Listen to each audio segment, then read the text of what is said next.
My name is Mark. I'm 32 years old, and right now I'm living a horrifying situation that feels straight out of a dark thriller film. My wife, Sarah, is 33. When we first crossed paths 4 years back, I believed she was my perfect match. The connection was immediate. We shared identical tastes in meals, films, and crucially, our dreams for what lay ahead. Early on, during one of our initial deep talks, Sarah made her stance crystal clear. On our third outing, she locked eyes with me and declared she had zero interest in motherhood. Kids, she explained, would destroy the freedom she cherished. She dreamed of exploring Europe, lounging in bed on lazy weekends. She pictured splurging on fashionable outfits and luxury vehicles, not baby supplies or education savings. Spontaneous getaways were her priority, life without responsibilities holding her back. I fully supported her view, though I had my own hidden motive. I never shared it then, but I was aware children weren't possible for me regardless. Back in high school, I played football. In my final year, a brutal collision occurred during a game. A helmet slammed directly into my groin.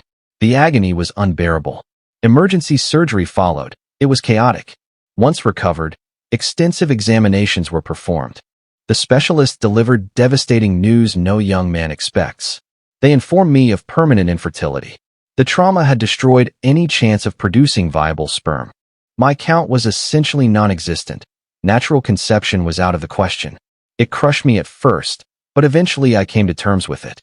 It became simply part of who I was, like my eye color. Since Sarah was so opposed to parenthood, I saw no reason to burden her with the full, messy backstory of my injury. It felt irrelevant. We aligned perfectly. I was unable to have children, and she didn't desire any. It seemed like destiny, or that's what I believed. We tied the knot and enjoyed several wonderful years. Adventures abroad, a comfortable home, 2 nice vehicles. Everything felt ideal. Then, a few weeks ago, my world flipped upside down. Sarah began behaving oddly. She grew distant. Normally talkative, she turned withdrawn. She shielded her phone whenever I entered a room. Extended bathroom visits became routine. I wondered if illness or job pressure was the cause.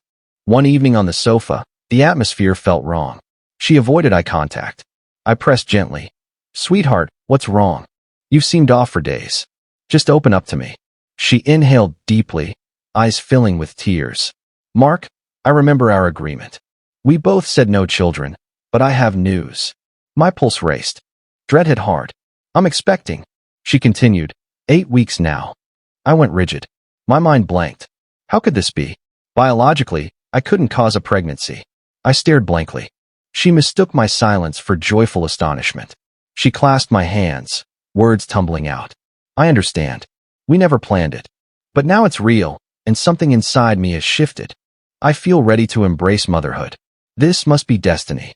The child will inherit your strong, sporty frame. My intelligence too. It'll be wonderful." I withdrew my hands. Thoughts spun wildly. If pregnancy existed, infidelity was the sole possibility. I fought to remain composed. No accusations without evidence, though certainty burned inside. "Sarah, are you certain?" "Perhaps the tests failed." 5 tests, all positive," she replied. "Doctor confirmed yesterday." I rose and walked back and forth. I had to reveal my truth. End the pretense immediately. "Sarah," I said, staring directly, "there's something I kept from you since it seemed unimportant. I can't produce children." Confusion crossed her face.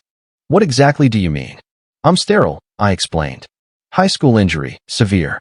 Doctors verified it long ago. No natural kids possible. So please, be honest. How is this happening?" I anticipated tears, admission, regret over an affair. Instead, anger flared. "I refuse to accept that," she snapped. "You're inventing excuses to avoid fatherhood. You're fabricating this." "I'm not," I shouted. I retrieved old medical files from storage and slammed them down. "Look, it states sterility clearly." She scanned the documents, but shook her head. "These are outdated. Things evolve. Doctors err sometimes. That level of injury doesn't reverse." I countered. "We need fresh testing," she insisted. "A fertility expert, for both of us. If you're truthful, hear it from a specialist today." I swear I've stayed loyal. Her sincerity was unnerving. She truly believed her version. "All right," I agreed. "Tomorrow morning." The drive passed in heavy silence. I seethed inside. She gazed outside, hand on her abdomen protectively. At the clinic, they collected my sample. Tests proceeded. We waited in the office, air thick with strain. The physician entered, experienced, calm, with papers in hand. Results are here. He addressed me. Your sperm count registers 0. This is azoospermia, consistent with the past trauma you mentioned. In my view, natural conception by you is virtually impossible. I turned to Sarah. Proof. The doctor spoke softly to her. Medically, this pregnancy couldn't result from your husband naturally. I braced for breakdown. The moment of truth. But Sarah erupted. She leaped up, striking the desk. You're mistaken. She yelled at him. Samples got switched. You have no idea. Ma'am, procedures are rigorous, he began. No, she bellowed. Science fails. You're only human. Not omniscient. I've never betrayed my husband. I've been devoted. She snatched her bag. Mark, let's go. This doctor's clueless. We'll find someone competent. She marched out. I muttered apologies to him and trailed behind. In the car, she ranted about corrupt medicine and constant errors. Back home, she barricaded herself in the bathroom for hours. I sat wondering whether to walk away forever. She'd lost touch with reality. Then the door opened. Sarah emerged composed, wearing an eerie grin. Mark, she announced. I've solved it. Solved who the father is? I asked. No, she replied. You are. Sarah, the specialist. He's incorrect. She interrupted. I researched online for hours. TikTok, YouTube. So many similar cases, Mark.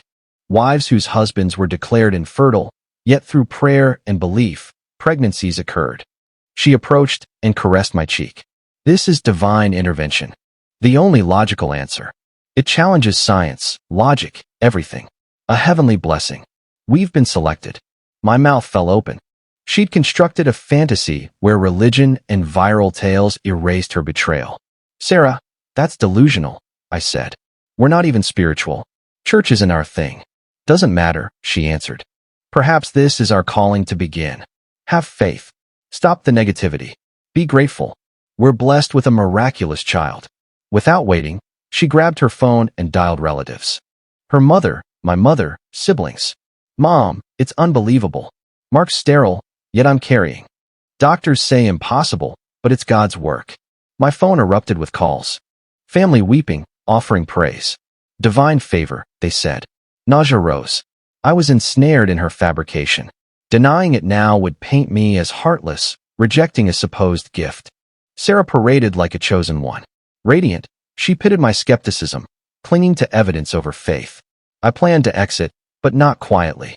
I craved to shatter the deception publicly, irrecoverably. Retribution for manipulation, falsehoods, attempting to foist another's child as my miracle. So I shifted tactics. Next day, I greeted her cheerfully. Honey, I reflected overnight. You're correct. I was narrow-minded. If experts deem it impossible, yet here we are, it's miraculous. Forgive my doubt. She embraced me fiercely. I knew you'd see it. Mark, this will be incredible. I performed flawlessly. I joined her at services. Prayed alongside. Caressed her belly. Raved to relatives about my gratitude. The ideal expectant dad. Secretly, I plotted. I engaged a private detective. Results came swiftly. Believing me converted, Sarah relaxed her guard. He identified the man, her trainer, Brad. Classic. Young. Athletic, not sharp. Surveillance captured coffee meetups escalating to long apartment stays. Even footage of a parking dispute. Her saying, he believes it's divine. Keep distance, I'll manage. Concrete evidence. But I required scientific proof. I located a service for non-invasive prenatal paternity, maternal blood draw for fetal DNA. I convinced Sarah it checked the miracle child's wellness, given risks. Trusting fully, she consented. I obtained Brad's discarded gym bottle, joined his gym to monitor. Submitted with her sample. Results arrived. 99.9% probability Brad fathered the child. Everything set. Time for the spectacle. Sarah craved a massive gender announcement. All invited. Families, friends, neighbors. To honor the miracle. Go extravagant, I encouraged.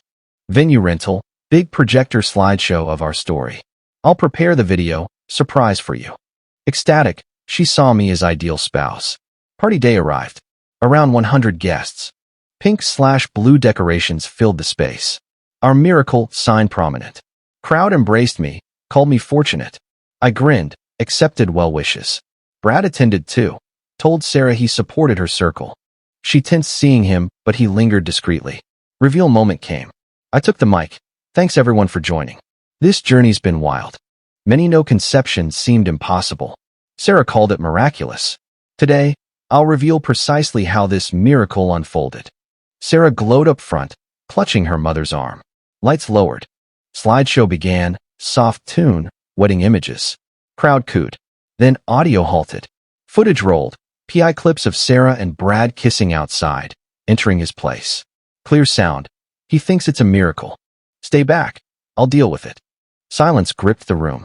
Sarah's hand flew to her mouth. Next, enlarged paternity report filled the screen. Father, Bradley Thompson. 99.9%. I aimed the pointer at results, then Brad in rear. Brad, congratulations, I announced. It's a boy. He whitened, fled. Sarah collapsed in sobs, unsteady. Her mom nearly swooned. Mine looked furious.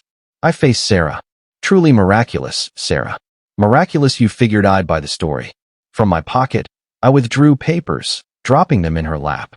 Divorce documents. House sold yesterday. New owners arrive Monday. 48 hours to clear out. Joint accounts frozen today. Mic dropped. Feedback shrieked. Everyone flinched. Have fun at the celebration, I said. I'm off to Europe. I strode out amid frozen faces. Drove to airport. Never glanced behind.